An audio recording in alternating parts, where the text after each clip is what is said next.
말씀 함께 찾아보겠습니다. 히브리서 5장 1절에서 10절입니다. 히브리서 5장 1절에서 10절 말씀입니다. 대제사장마다 사람 가운데서 택한 자이므로 하나님께 속한 이를 사람을 위하여 예물과 속죄하는 제사를 드리게 하느니 그가 무식하고 미혹된 자를 능히 용납할 수 있는 것은 자기도 연약에 휩싸여 있음이라. 그러므로 백성을 위하여 속죄제를 드림과 같이 또한 자신을 위하여도 드리는 것이 마땅하니라. 이 존귀는 아무도 스스로 취하지 못하고 오직 아론과 같이 하나님의 부르심을 받은 자라야 할 것이니라. 또한 이와 같이 그리스도께서 대제사장 되심도 스스로 영광을 취하심이 아니요 오직 말씀하신 이가 그에게 이르시되 너는 내 아들이니 내가 오늘 너를 낳았다 하셨고, 또한 이와 같이 다른 데서 말씀하시되 내가 영원히 멜기세덱의 반차를 따르는 제사장이라 하셨으니 그는 육체에 계실 때에 자기를 죽음에서 능히 구원하실 이에게 심한 통곡과 눈물로 간구와 소원을 올렸고 그의 경건하심으로 말미암아 들으심을 얻었느니라.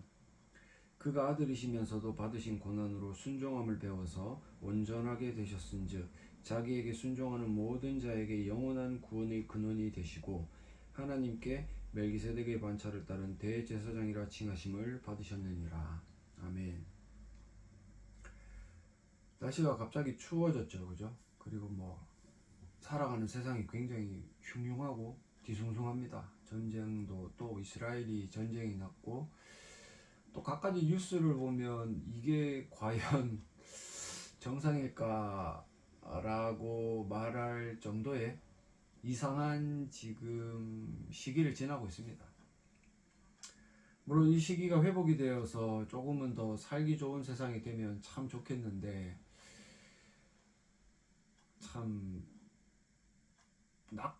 낙관적이고 싶기는 하나 굉장히 비관적인 현실을 바라보면서 마음이 아파요, 그죠? 우리 같이 공부하는 지체들하고 이제 모임을 하면서 이야기를 했습니다. 요새는 참 별일 없이 평안한 것 같다. 근데 저한테 일이 막 빵빵 지금 터지고 있습니다, 그죠? 2주 상간에 버스 운행하는 중에 칼치기를 당하지를 않으나 어제는 또 교통사고를 목격하지를 않으나 아무튼 그래요. 그러면서 제가 어제 참 기도가 입에서 절로 튀어나오더라고요. 버스를 운행하면서 이제 기도를 드렸는데 예전에 어떤 이제 전직 대통령이 사람이 먼저다라는 말씀을 하셨죠, 그죠? 그래서 우리 둘째 놈이 사람이 먼저다 하면서 맨날 그걸 어릴 때 흉내를 냈었는데 그때 그 말을 그냥 듣고 흘렸어요. 사람이 먼저다. 근데 지금 와서 돌이켜 봤을 때 이 말의 정말 귀한 의미 그리고 이것이 우리에게 지금 지향하는 바가 무엇인지 참 고민하게 되더라고요. 2주 전에 운행하는 가운데 어떤 양반이 칼치기를 했습니다. 앞에 신호가 안 바뀌었는데도 자기 차선에 이제 차가 많으니까 칼치기를 하고 들어왔어요. 어떻게 해야 됩니까? 박을 수는 없고 제가 브레이크를 밟았죠. 근데 그때 당시 때 자리를 바꾸려고 그 앉아있던 자리에서 일어나던 어른이 넘어졌어요. 물론 그 양반을 잡아가지고 보험 처리해가지고 이렇게 해가 넘어갔는데 또 비슷한 일을 주일날 경험을 했습니다. 이 얘기를 들으면 네가 주일날 일해서 그렇다, 그렇게 생각하시면 돼요. 근데 그게 아니라 그 양반도 참으로 없는 공간을 비집고 들어오려고 차를 갖다 넣었는데 제가 차가 들어오니까 브레이크를 밟을 수밖에 없었죠, 그죠? 근데 그때 차에 좀 많은 사람들이 타고 있었어요. 현재 한 4명 정도 회사로 연락이 왔다. 곧 잘릴지도 모릅니다. 죄송합니다.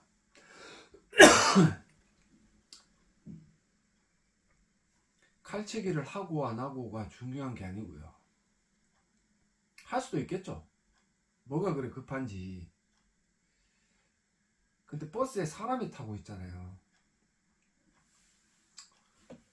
거기에 보면 연세 드신 분도 있고 젊은 분도 있고 어린 친구들도 있는데 그렇게 칼치기를 하거나 이제 운행을 저는 하루에 15시간씩 하니까 운전하는 모습들을 보면 사람을 생각하지 않습니다.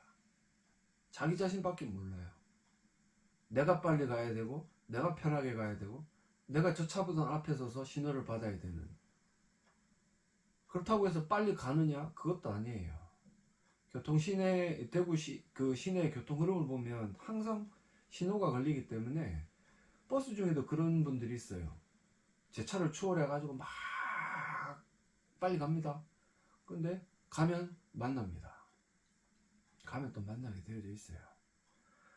그런 사람들에 대한 참으로 자기밖에 모르는, 사람을 생각하지 않는 그것들을 제가 굉장히 탓을 하다가 어제 이제 저보다는 어린 친구인데 저보다 고참이에요. 한참 고참이에요.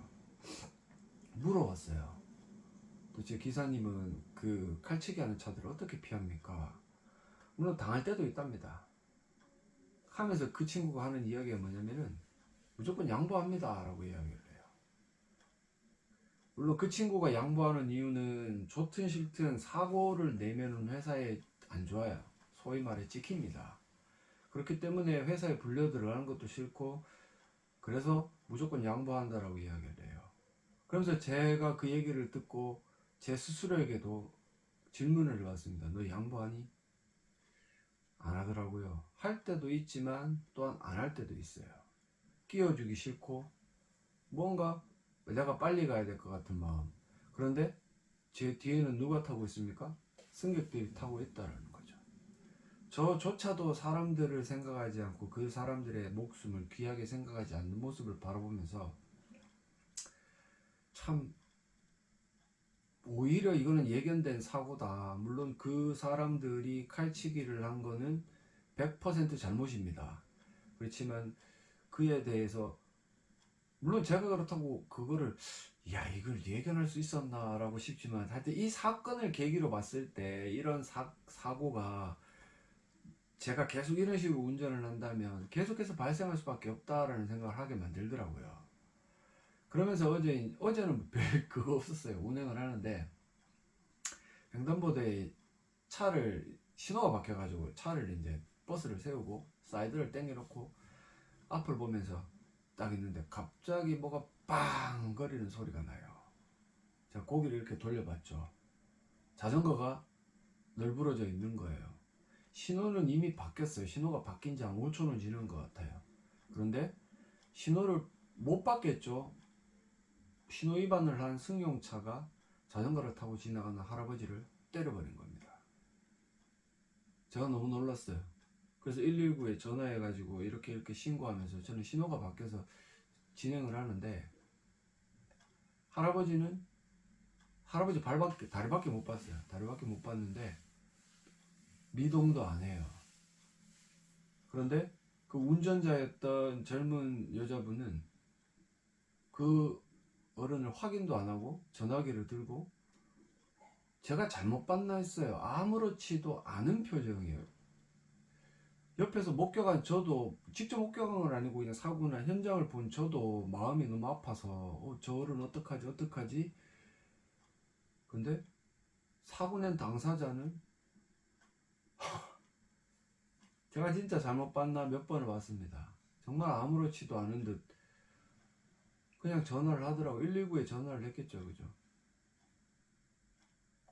지나가다가 고라니를 쳐도 기분이 나빠서 아니면 차가 부서져서 뭐 이런저런 이유로 욕을 하게 되죠. 그죠? 아니면은 가슴이 쿵닥쿵닥거리면서 뛰어요. 왜? 생물이니까.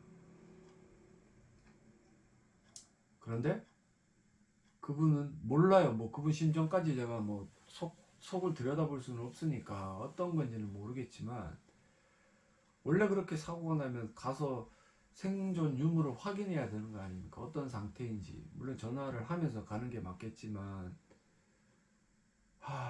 참 그런 걸 보면서 사람 목숨이 진짜 속된 말로 갯값보다 뭐하다라는 생각을 하게 되었습니다. 버스를 타면 요새는 사랑합니다 카드가 보급이 되어서 연세 드신 분들이 많이 타요.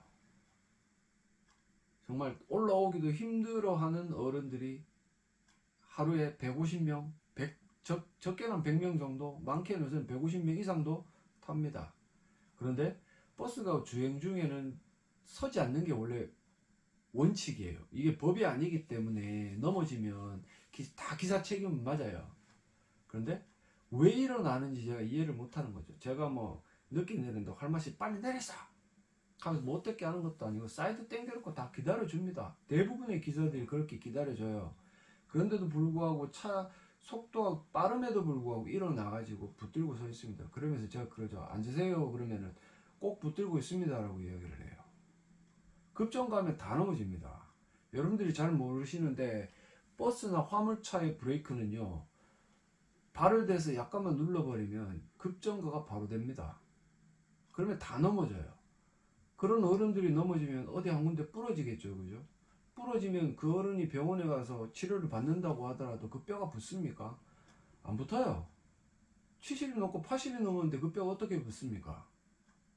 그 뼈가 안 붙으면 어떻게 됩니까? 그분은 요양원 들어가셔가지고 그렇게 사시다가 그냥 죽어야 되는 거예요. 물론 지금도 뭐 어차피 걷는데 힘들고 뭐 사는 게 힘들긴 하지만 그래도 살아갈 수 있고 걸어 다닐 수 있잖아요. 그런데 자기 습관이고 뭐 기사들이 막 뭐라고 하더라, 아무도 없습니다 지금은. 그런 얼토당토하는 거짓말로 기사들을 매도하면서 자기 습관, 자기 욕심을 채우기 위해서 움찔움찔 하다가 그래서 서 있다가 다치면 그냥 그 질로 죄송한 말씀인데 생을 마감해야 되는 거예요. 그게 그렇게 여러분들의 목숨보다 중요합니까? 자기 자식이 학교에서 페트병 자르다가 손을 다쳤답니다. 뭐 다칠 수도 있죠. 뭐 어떡해요 뭐. 그러면 선생들이 그거를 일일이 다 잘라줘야 됩니까? 그런 걸 안 하면 좋겠어요. 뭐 애들이 뭐 이에 다르고 저에 다르니까.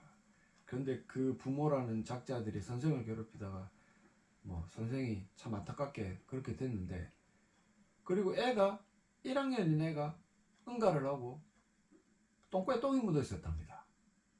똥이 묻을 수도 있죠. 저도 뭐 똥꼬에 똥이 묻어 있는데요. 죄송합니다. 물티슈 안 쓰면 좀 그렇지 않나요? 자기 자식의 똥꼬에 똥이 묻어 있었다 너무 속이 상해가지고 그걸 민원을 넣습니다. 미친 거 아닙니까? 그러면 학교 선생님들이 다 애들 똥꼬에 똥을 닦아줘야 됩니까? 자기 자식을 사랑하는 것처럼 이야기를 하지만 그거는요, 사람을 사랑하는 게 아니죠. 자기 자신을 사랑하는 거죠. 자기 자신의 그 기분을 사랑하는 거예요. 자기가 그렇게 행동함으로 말미암아 이게 공론화가 돼가지고, 공론화가 되면 솔직히 말해가지고 요새 뭐 신원 이거 터는 거는, 신상 터는 거는 우습잖아요. 이게 뭐 특별한 일이 아니기 때문에 뭐 그렇게 비난을 받을 일은 없을지는 모르겠지만 사람을 좀 사랑했으면 좋겠어요. 그래서 한문철의 블랙박스 그 잘 보지는 않아요. 너무 그걸 보면 끔찍해요. 근데 한날은 보는데 택시가 역주행하던 차에 받쳐가지고 그 택시 기사님이 즉사하셨어요. 뒤에 타고 있던 승객은 팔을 엄청나게 많이 다치셨고요. 근데 앞에서 역주행하던 그 쌍놈의 새끼들은 음주전과 오범이랍니다. 내려서 저거들끼리 시시덕거리고 웃고 내리니까 경찰이 그걸 보고 어이가 없어서 사람이 죽었습니다 라고 하니까 그제서야 들어누워서 아픈 척을 합니다. 그게 사람입니까? 전과 오범 돈이 많은가 봐요. 벌금도 많이 내야 되고 형은 실형을 살아야 될 건데, 제가 몇 가지 말씀을 드렸는데 이건 비단 예일 뿐이에요. 근데 이런 일들이 과거에도 있었겠죠, 그죠? 있었는데 최근에 작년부터인지 올해인 것 같아요. 저는 이상하게 사람의 목숨이 정말 파리 목숨보다 더 값어치가 없어지는 이런 어떤 현상들이 드러나는 것을 목도를 합니다. 물론 사람들이 코로나 이후에 뭐 후유증이다라고 학자들은 이야기를 하는데 앞으로 더 심해지지 않겠습니까? 법은 법대로, 제가 조금 전에 말씀드렸던 그 자전거를 타고 가시던 할아버지 그 신호위반 차량에 받쳤는데 누가 그 이야기를 하라 사람이 죽었을지도 몰라요. 제가 돌아가셨는지 안 돌아가셨는지 모르는데 근데 그 이야기를 해요. 아이고, 자전거를 타고 가면 끌고 가는 것보다 그 가해자에게 처벌할 수 있는 그게 적어진다. 그게 뭐가 중요합니까? 처벌하면 뭐합니까? 사람을 때려놓고, 그것도 뭘 했는지는 모르지만 신호가 바뀐 지 엄청나게 오래됐는데 신호 위반 해놔놓고 사람을 쳐넣어놓고 그 사람을 죽었는지 살았는지 확인도 안 하는 그 사람이 처벌을 받아보면 받은들 뭘 하겠어요? 무슨 의미가 있습니까? 그냥 오늘 성경 본문의 내용은 특별히 어려운 게 없어요. 그냥 말씀 자체가 어렵기 때문에 어렵게 느껴지는데, 히브리서 기자가 그 이야기를 해요. 인간 대제사장 이 자들은 사람 가운데 택한 자다. 1절에 보시면요. 근데 이 자들이 하는 일이 뭐냐면 하나님께 속한 일에 사람을 위하여 라고 되어져 있어요. 하나님께 속한 일이 뭡니까? 우리가 히브리서를 통해서 보고 지금 이 본문을 통해서도 보면 죄 속죄에 관련된 일이죠. 속죄에 관련된 일이에요. 그렇다고 해서 대제사장이 이런 일들을 한다고 해서 이 대제사장을 통해 사람들의 죄가 속해지느냐? 그거는 절대로 아니죠. 그죠? 하나님께서 아담과 하와가 죄를 짓고 난 이후에 가죽옷을 지어 입히시고 말씀하셨어요. 창세기 3장 15절에 여인의 후손이 너희를 구원하게 될 거다. 가인과 아벨이 딱 튀어나왔을 때 아벨은 그 하나님의 말씀을 믿음으로 말미암아 어린 양을 잡아서 그 죄의 값인 피로 하나님 앞에 제사를 올려드려요. 그 제사가 의미가 있는 게 아니라 하나님의 말씀, 즉 어린 양, 그 여인의 후손이 이 땅 가운데 와서 너희를 위해 죽고 너희 죄를 사할 것이다. 피를 흘릴 것이다. 그 일들에 대한 상징성을 아벨은 믿고 있었고 분명히 그래서 예표된 그 제사의 행위를 하게 된 거죠. 가인은 그거를 믿지 않았습니다. 그래서 가인과 아벨의 제사가 그렇게 차별이 되어진 거고 아벨의 제사만 하나님께서 받아주신 거예요.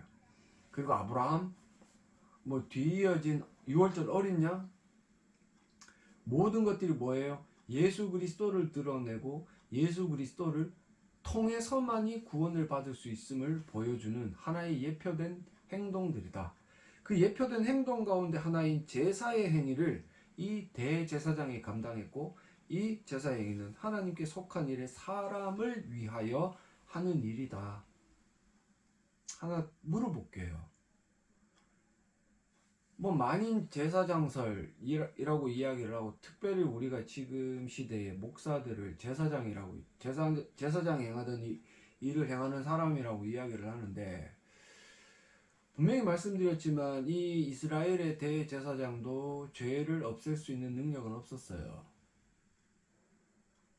다만 이런 어떤 하나님께 속한 일에 사람을 위하여 행하는 일들로 예수 그리스도를 그들에게 보여주고 쉽게 말하면 지금 우리들로 따지면 복음을 제시를 하는 거예요. 말씀을 전하는 거예요.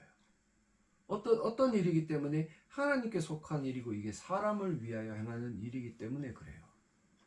그래서 목사들이 행해야 되는 일은 하나님께 속한 일, 그 죄사함, 물론 그게 전부는 아니지만 우리가 구원을 받을 수 있는 유일한 어떤 공로가 되겠죠. 그죠? 물론 그 공로는 예수 그리스도께서만 행하시는 일인데 죄사함이 있어야만 우리가 구원을 받으니까 죄사함을 받기 위해 대신 속죄하신 속량하신 예수 그리스도를 계속해서 드러내야 되는 거예요. 복음을 제시를 해야 되는 거예요.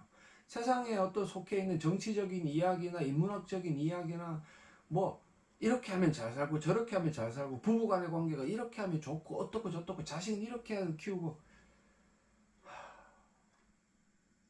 물론 그런 것들도 성경에 나와 있고 중요한 일이긴 하지만 그것보다 더 중요한 것은 예수 그리스도, 즉 하나님께 속한 일을 사람을 위하여 행하는 그 일들을 잘 감당해야 한다라는 겁니다. 그런 일들을 하지 않는 목사들은 결국은 사람을 위하는 게 아니라 자기 자신만을 위하는 거죠. 그죠? 자기 자신만을 위해 살아가는 사람인데 계속해서 읽어보면 그가 무식하고 미혹된 자를 능히 용납할 수 있는 것, 즉 죄인들을 능히 용납할 수 있는 것, 여기서 무식하고 미혹된 자는 예수 그리스도를 잘 모르는 자, 쉽게 말하면 그거예요. 하나님을 잘 모르는 자들을 용납할 수 있는 것은 자기도 연약에 휩싸여 있다. 자기도 죄인이다. 대제사장이 아무리 잘났고 아무리 그 직책이 높아도 그 사람은 죄인이에요. 하나님 앞에 의는 없고 모든 사람이 공히 죄인이라는 것을 지금 이야기를 하고, 그러면서 그 약함을 드러내는 증거로 드러내는 게 3절이죠. 그러므로 백성을 위하여 속죄제를 드린 것 같이 또한 자신을 위하여도 드리는 것이 마땅하다. 지도 돌아봐야 된다는 거죠. 지도 회개를 해야 된다는 거죠. 그런데 이 대제사장이라는 직분이 정치적인 색깔을 띠고 타락함으로 말미암아 어떻게 되었습니까?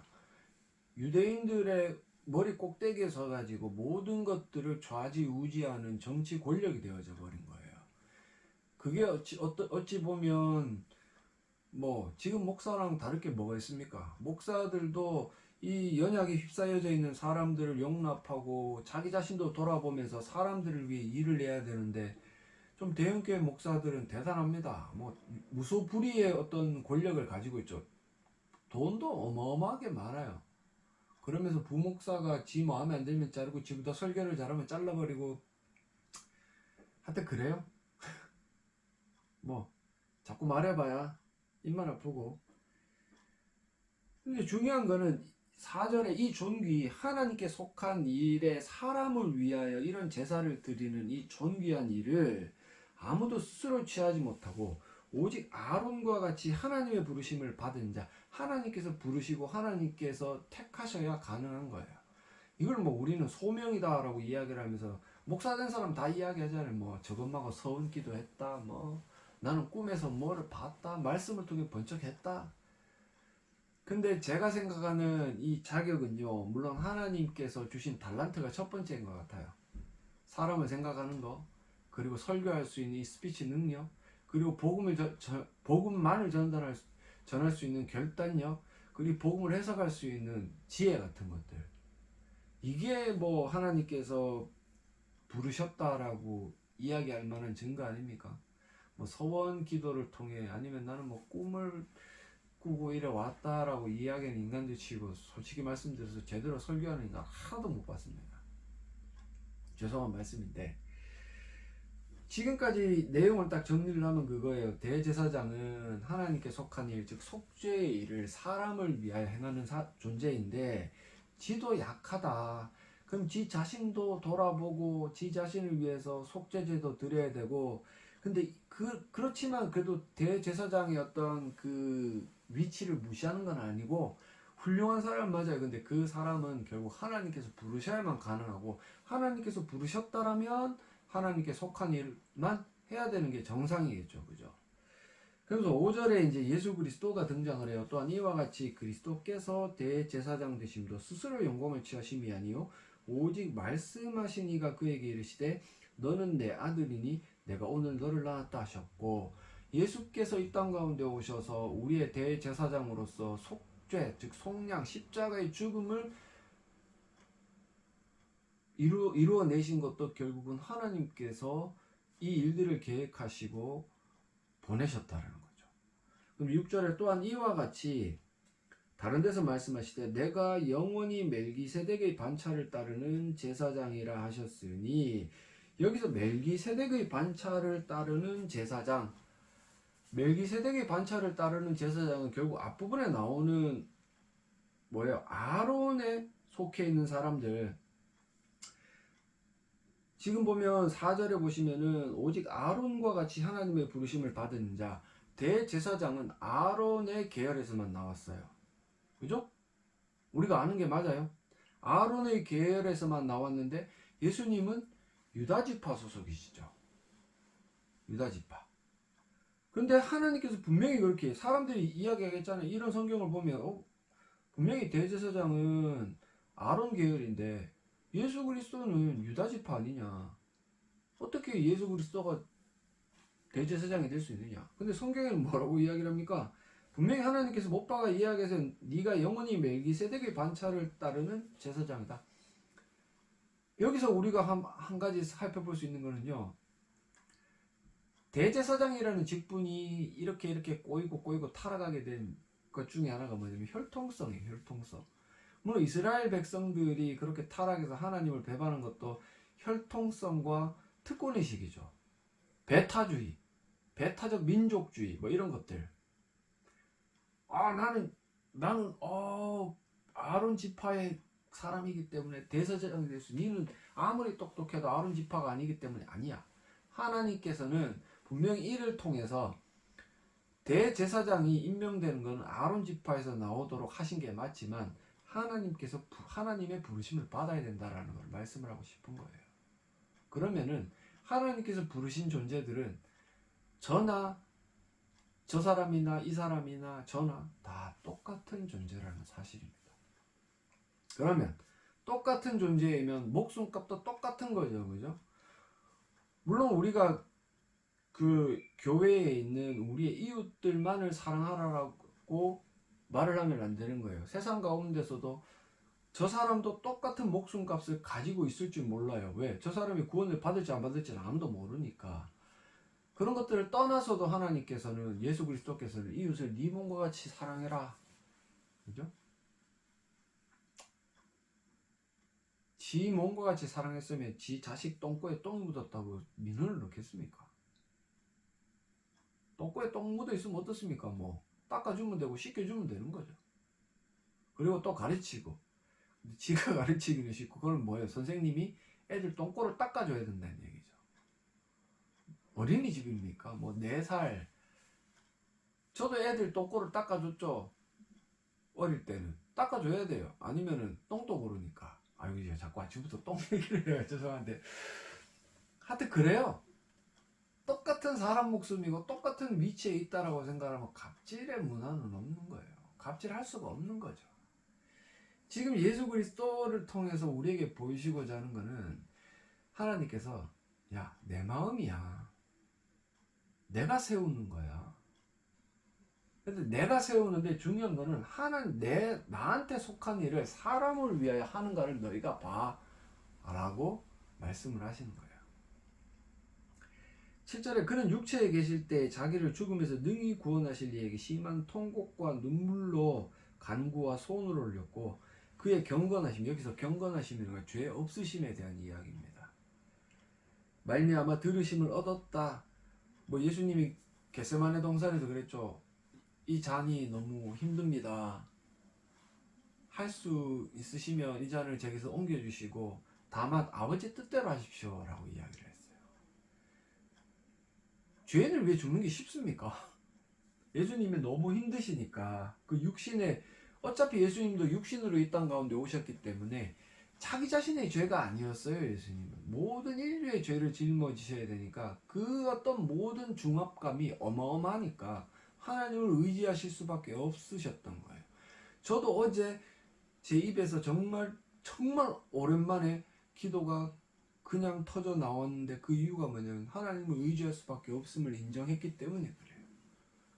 계속해서 양보를 한다라고 이야기를 했지만 또 제 마음속에는 못된 마음이 있고 하니까 남의 어떤 티끌을 잘 보이지만 제 눈에 대들보는 안 보이다가 어제 드디어 보고 그렇게 기도를 드리게 됐던 거예요. 예수님이 이런 어떤 일들을 왜 하셨는가? 7절에 그가 아들이시면서도 받으신 고난으로 순종함을 배워서 온전하게 되셨은즉. 그죠?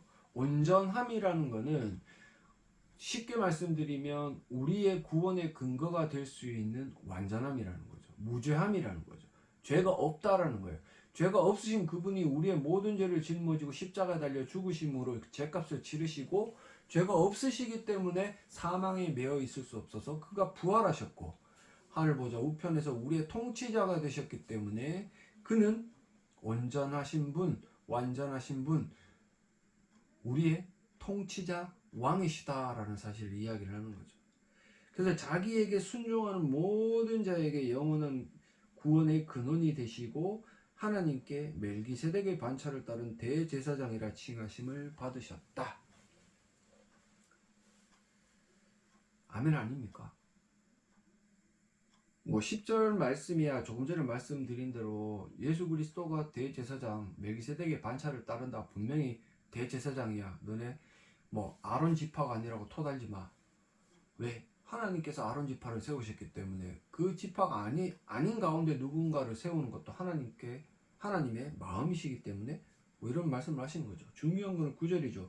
온전하게 되신 그분께 순종하는 모든 자에게 예수님만이 영원한 구원의 근원이 되신다라는 사실이에요.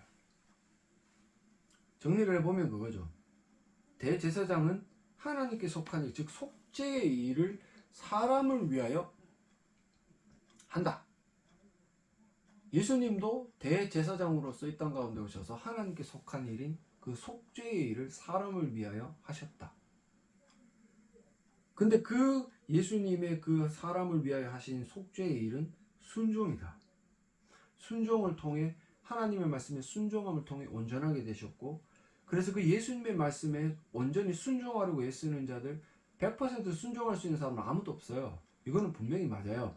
그렇지만 토달지 않고 예수님만이 나의 구원의 근것이라서 내가 그분의 말씀에 순종하겠습니다. 때로는 불순종할 때도 있지만 항상 전제는 순종하겠습니다 라고 살아가는 사람들은, 그 자들에게는 예수님만이 구원의 근거가 되셔서 그들 또한 사람을 위하여 살아가는 존재가 된다. 왜? 그들도 제사장으로서, 만인 제사장으로서 살아가고 있기 때문에 그렇습니다. 아침부터 무거운 말씀을 드리고 좀 그래요. 마음이 아프고, 제게 닥쳐진 일로도 지금 뭐 두 번째 그 주일날 칼치기 당했던 거 아직 해결이 되지도 않고, 그걸로 제가 어떤 불이익을 당할지도 모르는데 그게 중요한 건 아닌 것 같아요. 중요한 게 아니에요.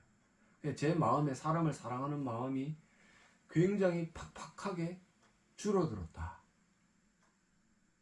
그리고 지금 현실 자체가 사람을 사랑하지 않는다. 교회도 마찬가지입니다. 교회 자꾸 뭐 이런 말씀을 드려서 그렇지만 쓸데없는 엘리베이터는 만들고, 그죠? 화장실은 짓는데 사람을 위해 돈을 쓰지는 않아요. 삐까뻔쩍하게 수십억 수백억 들여서 교회 건물은 지어내는데 사람을 돕지는 않아요. 목사들이 하나님께 속한 일에 대해 맡겨진 의무를 다하지를 않아요. 왜? 사람을 사랑하지 않고 자기 자신만 사랑하기 때문에 그래요. 그저 그냥 이 교회에서 편하게 목회하면서 뜯어낼 거 뜯어내고 거지 새끼들입니까? 죄송한 말씀인데 제가 목사였기 때문에 이런 말씀을 드릴 수 있을 것 같아요. 정말 무슨 거지 새끼들 같아요. 지금 목사들 보면. 참 무거운 말씀을 드렸습니다. 근데 중요한 거는 예수 그리스도가 그거죠. 유일한 구원의 근거다. 그러면 당신이 예수를 믿습니까? 그럼 예수님께 순종하십시오. 예수님 말씀에 순종함으로 제가 말씀드렸던 것처럼 나 자신도 사랑해야 되겠지만 사람을 사랑할 수 있는 그런 사람들이 되기를 간절히 소망합니다. 그래서 사람을 미워하고 사람의 목숨을 파리 목숨보다 더 우습게 여기는 이 세상과는 구별된 주의 백성들, 교회들이 되셔서 정말 하나님의 사랑이 무엇인지를 이 땅 가운데 보여주시는 저와 여러분들이 되어주시기를 간절히 소망합니다.